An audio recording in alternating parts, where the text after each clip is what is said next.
Չէ։ Где у вас?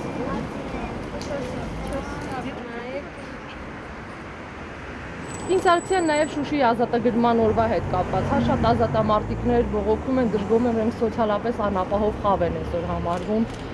որ այն թոշակը, որ գոնե ստանում են, բավարար չի մինիմալ ծախսերը հոգալու, որպես երկրի առաջին տիկին, ինչ կասեք այսօր այդ մարդկանց, ովքեր իրենց համարում են սոցիալապես անապահով խավ։ Դե գիտեք, դա արդեն ես չեմ որոշողա, որպես առաջին տիկին ես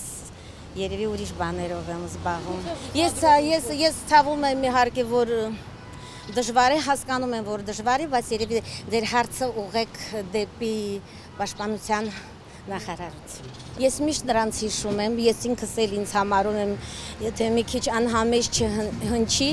ես էլ ամբողջ պատերազմի ժամանակ Ղարաբաղում եմ եղել, ես իմ վրա եմ զգացել, դա ինչա իմ կաշվի վրա եմ զգացել, իմ երեխաների վրա եմ զգացել ու ես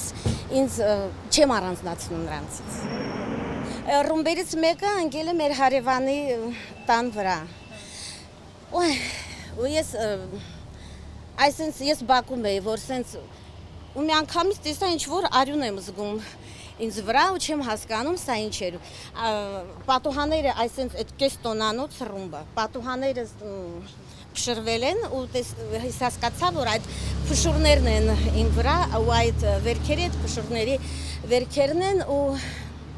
դա իհարկե սարսափելի է, ես շատ ցավում եմ եւ երևի ինչ ասեմ, երևի որ Ադրբեջանի առաջի տիկինն էլ ինձ նման զգար իր վրա այս ամենը, երևի այս պատերազմը